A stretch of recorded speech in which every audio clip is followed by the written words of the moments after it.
राज्याच्या राजकारणातली सगळ्यात मोठी घडामोड सुरू आहे। सुप्रीम कोर्टात सुनावणी सुरू आहे। शिवसेना पक्ष आणि चिन्हाबाबतची ही सुनावणी सुरू आहे आणि या सुनावणीकडे अवघ्या देशाचं लक्ष लागलेलं आहे। एकनाथ शिंदे विरुद्ध उद्धव ठाकरे अशा पद्धतीची ही सुनावणी आहे, कारण पक्ष फुटल्यानंतर हा पक्ष नेमका कुणाचा याबाबतची सुनावणी, याबाबतचा कोर्टाचा निर्णय अजूनही आलेला नाहीये। निवडणूक आयोगाने पक्षचिन्ह हे एकनाथ शिंदेंना दिलं असलं तरी सध्या उद्धव ठाकरे यांच्या वतीने कपिल सिब्बल आपला युक्तिवाद करतायत सुप्रीम कोर्टात। आणि युक्तिवादातले काही मुद्दे सांगायचे झाले तर सुरुवातीला निवडणूक आयोगाने जे दिलेला निर्णय होता त्या निर्णयावर तर त्यांनी नाराजी व्यक्त केलीच आहे, पण त्याच सोबत विधानसभा अध्यक्ष राहुल नार्वेकर यांनी त्यावेळेस जो निर्णय दिला होता तो निर्णय देखील वादाच्या भोवऱ्यात अडकलेला सध्या दिसतोय।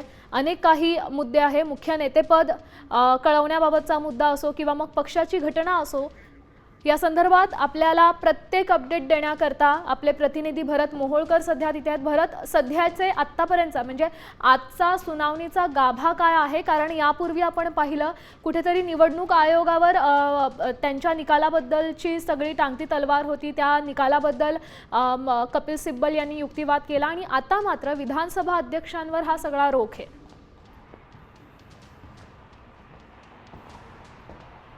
नक्कीच विधानसभा अध्यक्षांचे अधिकार जे आहेत हेच अधिकार विधानसभा अध्यक्षांनी आपल्या अधिकार क्षेत्राचं उल्लंघन केल्याचा मुद्दा उपस्थित करत कपिल सिब्बल यांनी अनुसूची 10 त्याबरोबरच पक्षातील जी पक्षरचना आहे, पक्षाचं प्रतिनिधी सभा आहे आणि संघटनात्मक बांधणी आहे, त्याबरोबर पक्षप्रमुख म्हणून उद्धव ठाकरे यांचे अधिकार आहेत, या सगळ्या मुद्द्यावरती आज युक्तिवाद करायला सुरुवात केली असल्याचं आपल्याला पाहायला मिळतंय। यामध्ये कपिल सिब्बल यांनी विधानसभा अध्यक्षांनी कशा पद्धतीने आपले अधिकार आपल्या अधिकार क्षेत्राच्या बाहेर जाऊन निर्णय घेतले हे आजच्या युक्तिवादामध्ये मांडायला सुरुवात केली असल्याचं आपल्याला पाहायला मिळतंय। काही महत्त्वाचे मुद्दे जर आपण पाहिले तर कपिल सिब्बल यांनी सध्या जो युक्तिवाद केलेला आहे तो अत्यंत महत्त्वाचा आहे। त्यांनी असं म्हटलंय की राजकीय पक्षाच्या बाबतीत 2018च्या नेतृत्व रचनेतील बहुसंख्य नेत्यांची ही इच्छा ही राजकीय पक्षाची इच्छा मानली जाऊ शकत नाही। हा तुमचा युक्तिवाद आहे, तो आम्ही काही काळासाठी मान्य जर केला तर याचा अर्थ असा होतो की याने काही फरक पडत नाही। समजा माझ्याकडे बहुमत असते आणि अल्पमताने हे सगळं केलं असतं तरी माझीच इच्छा अंतिम मानली गेली असती। विधिमंडळ पक्षालाच राजकीय पक्ष मानलं जाऊ शकतं असा कायद्याचा एकही नियम, तत्व, निष्कर्ष असं काहीच नाही। हा अत्यंत महत्त्वाचा मुद्दा आहे। त्यांनी हा जो मुद्दा उपस्थित केलेला आहे हा प्रेक्षकांना पुन्हा सांगणं गरजेचं आहे की विधिमंडळ पक्षामध्ये राजकीय पक्ष आणि विधिमंडळ पक्ष यामध्ये विधिमंडळ पक्ष सर्वश्रेष्ठ आहे।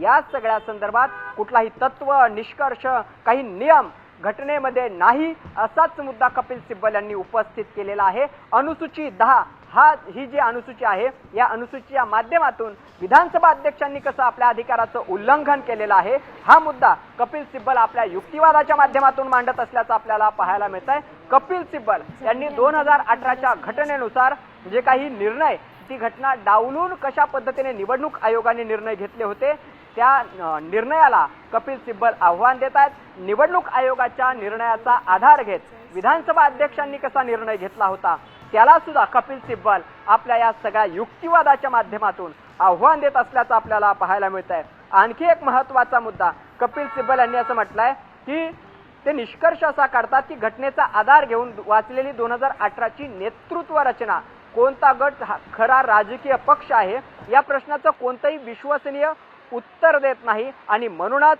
कोणता गट राजकीय पक्ष आहे हे ठरवण्यासाठी 2018ची जी नेतृत्व रचना आहे हा निकष असू शकत नाही असा युक्तिवाद समोरच्या पक्षानं म्हणजे एकनाथ शिंदे यांच्या शिवसेनेकडून केला होता की जर 2018ची जी घटना आहे ही नेतृत्वाचे जे निकष आहे तेच पूर्ण करत नाही अशा पद्धतीचा तो आक्षेप त्यांनी घेतलेला होता। त्यावरती सुद्धा कपिल सिब्बल यांनी आक्षेप या ठिकाणी घेतल्याचं पाहायला मिळतंय।